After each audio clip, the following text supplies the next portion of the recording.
Hello and welcome students to the video. So today we will understand the next or the last lines of the poem The Laburnum Top.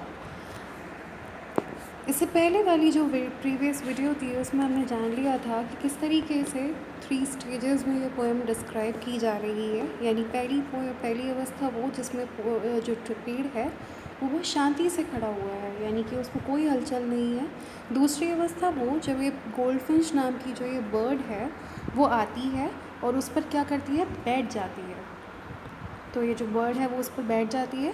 तो इस तरीके से वो ही अवस्था बताई गई है। अब थर्ड जो लाइन्स है हमारी, थर्ड जो स्टैंजा है उसमें हम बताएंगे कि किस तरीके से वो उसमें हलचल मचाती है चिड़िया उस पेड़ में, और उसके बाद वो उसको छोड़कर चली जाती है। और जो पेड़ है वो किस तरीके से शांत अकेला, जैसा कि वो पहले था वैसा रहता है। तो यहाँ से स्टार्ट करेंगे हम। ट्रिलिंग्स तक हो गया था हमारा। अब हमें यहाँ से स्टार्ट करना है द होल से। The whole tree trembles and trills. Tremble करना मतलब काँप जाना, और ट्रिल्स का मतलब होता है मतलब बहुत ही एक्साइटमेंट आ जाना जिसके बॉडी में। ठीक है, जैसे हम मान लीजिए अगर हमें कोई ठंड का एक झोंका या फिर बर्फ़ हमारे ऊपर जिस तरीके से पड़ती है तो हम सिहर उठते हैं, उसी तरीके से जब ये चिड़िया उसके अंदर घुस जाती है, पेड़ के अंदर, उस ट्री के अंदर, तो वो किस तरीके से क्या हो जाता है, वो पेड़ थोड़ा एक्साइटमेंट में आ जाता है। तो चिड़िया जब उसकी पूरे जो झुरमुट था कह लीजिए, या उसके जो थिकनेस है, जो डेंसिटी है, उसमें जब चली जाती है, the whole tree trembles and trills. Tremble का मतलब काँप जाता है, ट्रिल्स का मतलब उसको एक्साइटमेंट होती है, बहुत अच्छा लग रहा होता है, थ्रिल्स यानी मज़े आ रहे होते हैं। It is the engine of her family. जिस तरीके से ट्रेन को चलाने के लिए, ट्रेन के सारे डिब्बों को या ट्रेन के सारे कंपार्टमेंट्स को लीड करने के लिए जब हमारे पास वो होता है, इंजन होता है आगे, इसी तरह से एक परिवार को चलाने के लिए मुखिया होता है। और उसी तरह इस पेड़ को चलाने के लिए, इस पेड़ को जीवित रखने के लिए, इसकी शाखाओं को, इसके बीजों को, इसके पत्तियों को, इसके फूल को जीवित रखने के लिए जो पेड़ है उसका होना ज़रूरी है। तभी तो ये सारी चीज़ें उसमें से निकल के आएंगी। तो ये जो पेड़ है वो इंजन है अपनी उस फैमिली का।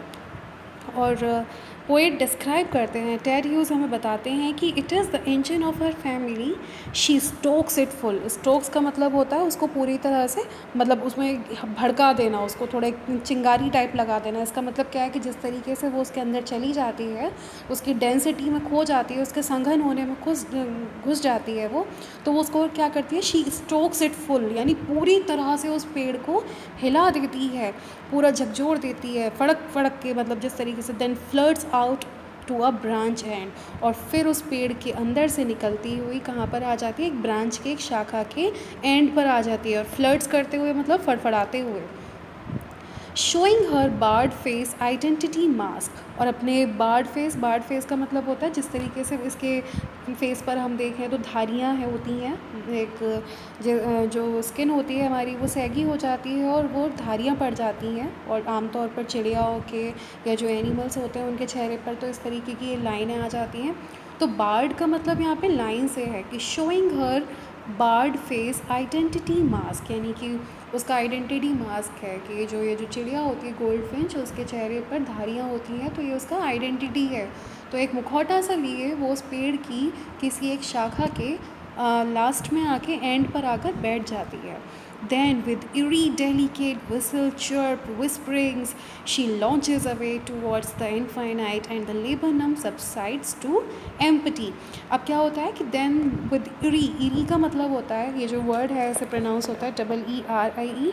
eerie का मतलब होता है बहुत ही ज़्यादा भयानक या एक वियर्ड, जिसको कहना चाहिए कि then with eri delicate whistle chirp विस्परिंग्स, यानी कि आवाज़ और चहचहाट करती हुई, कोमल सी सीटी की सी, विसल मतलब सीटी जैसी आवाज़ करती हुई वो चिड़िया और फुसफुसाहट के साथ आकाश की तरफ क्या हो जाती है, शी लॉन्चेज अवे। लॉन्चेस का मतलब होता है जो जैसे उड़ान अपना सेट करना कि भाई वो उड़ान के लिए तैयार है, और बिल्कुल तैयार रहती है उस ब्रांच के एंड पर बैठकर उस उड़ने के लिए टूवर्ड्स द इनफाइनाइट। इनफाइनाइट का मीनिंग होता है अनंत, और जो चीज़ अत्यधिक मात्रा में है और जिसका कोई अंत ही नहीं है वो है अनंत यानी आकाश।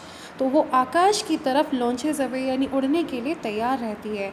And the laburnum subsides to empty यानी कि और जो लेबरनम जो ट्री है, सबसाइड्स का मतलब होता है शांत हो जाता है, उसी तरीके से एम्प्टी यानी खाली और शांत पड़ा रहता है। खाली क्यों? क्योंकि भाई उसके जो फूल हैं वो सब क्या हो चुके हैं, झड़ चुके हैं। तो सबसाइड्स एम्प्टी मतलब बिल्कुल शांत हो जाता है। जिस तरीके से चिड़िया उसके ऊपर आई, चहचहाट मचाई उसमें और उसके अंदर हड़कंप पैदा कर दिया, जब वो उड़ गई तो उसके साथ भाई अपनी वो शांति फिर उसके ऊपर आ गई जिस तरीके से वो पहला था।